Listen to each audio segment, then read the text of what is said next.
Divina Frau Meggs, merci d'être avec nous. Vous êtes Bonjour. À la direction du CLEMI, Centre de liaison de l'enseignement et des médias d'information. Vous êtes également professeur d'université, vous avez une chaire à l'UNESCO. Bref, vous êtes une grande spécialiste des médias. Ce web documentaire a été réalisé dans une école du 18e arrondissement. Pourquoi avoir choisi le thème de la tolérance alors que c'est a priori un établissement qui connaît une forte mixité? Les enfants se connaissent. Je crois que c'est un exemple qui montre à quel point les médias peuvent être dans la réparation de tout ce qui se passe en France, des malentendus, des non-dits sur le racisme, sur l'immigration. On voit que les jeunes peuvent s'approprier la parole, que les médias peuvent être une façon pour eux d'échanger avec les adultes, avec leurs parents. Donc de faire sortir la parole qui parfois ne vient pas à la maison, ne vient pas dans la rue et peut se retrouver dans la classe et inciter ces jeunes à échanger avec leurs mots. On est toujours surpris et ému de leur voir dire tu es parti d'Algérie parce qu'il faisait froid. Bon, bien sûr, ça fait sourire. En même temps, ça montre bien le gouffre entre les représentations que se font les adultes des enfants et eux-mêmes, réciproquement, les représentations qui se font de pourquoi ils sont là, de comment leur histoire de vie personnelle est venue les faire se retrouver en France. Dans le panachage actuel de la France, on voit bien que quand ils sont amis, quand ils se connaissent entre eux, la tolérance, elle est de fait. Mais qu'est-ce que les médias leur apprennent? Qu'est-ce que l'utilisation, en tout cas, de ces outils leur apprend sur leur quotidien ou sur leur environnement? Et je crois que ça, c'est l'enjeu du CLEMI et notamment de l'événement pédagogique de la semaine de la presse et des médias qui dure une semaine, mais en fait peut durer toute l'année si les enseignants s'y prennent bien.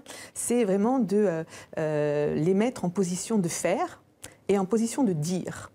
Et ça, ce n'est pas une position dans laquelle ils sont souvent à l'école. Ils sont souvent en position de recevoir. L'enseignant est dans une posture, disons, d'un adulte qui en sait beaucoup plus. Là, c'est un retournement de la situation. C'est eux qui parlent, ils se parlent entre eux. Ils parlent aux adultes, ils prennent l'initiative de la parole, des questions. Et c'est un moment de pause où, du coup, on peut prendre de la distance, on peut se dire des choses qu'on n'a pas le temps de se dire habituellement. Et du coup, mieux comprendre les mécanismes, décrypter davantage les images, la perception de l'autre. On entendait parler sur le racisme, le fait que ce n'est pas simplement les mots, c'est le regard. Tout ça, si un adulte sait l'entendre, il peut continuer à l'utiliser toute l'année. Alors les médias, la télévision, Internet, vraiment font partie intégrante du quotidien. Il y a même une explosion, littéralement, d'Internet. Quel est leur impact sur les enfants ? Eh bien, il est sous-estimé. Je fais toujours controverse quand je dis, si on calcule bien, il passe 1500 heures devant les écrans, il passe 800 heures devant les enseignants et peut-être 50 heures devant les parents, en qualité temps. Donc ça vous montre bien le monopole presque des écrans et des médias dans leur vie. Ils sont prescripteurs, ils vivent avec, ils ont plusieurs types de médias à disposition. Donc il y a effectivement un envahissement à tous les niveaux. Et le numérique provoque une augmentation de ça. On est de plus en plus, ils sont de plus en plus soumis à tous ces écrans sans avoir le temps de se déconnecter, de prendre trop les distances.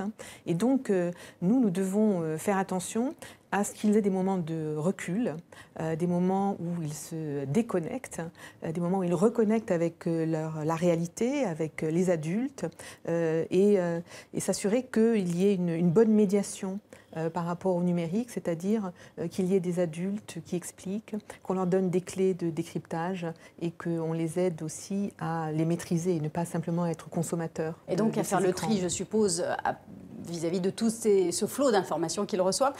Il y a toujours encore maintenant une espèce de suspicion qui pèse sur les écrans, sur Internet.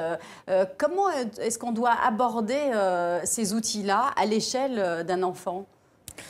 Bien, la suspicion, il faut la lever, donc il faut en parler, il faut dire qu'on a des soupçons, qu'il y a peut-être des risques et amener l'enfant à dire comment il se défend et quels sont les mécanismes qu'il met en place.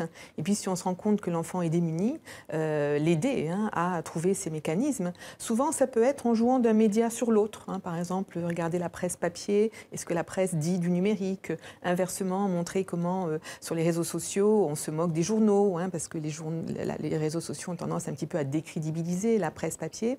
Je crois que c'est avec cette interaction entre différents supports qu'on peut les amener à comprendre que certains sont plus à tendance propagande, d'autres à tendance sociabilité, réseau social, d'autres à tendance information, actualité, voilà, comme les web documentaires qu'on vient de voir. Donc il y a ce besoin de discriminer, pas simplement de trier, mais de discriminer entre les supports.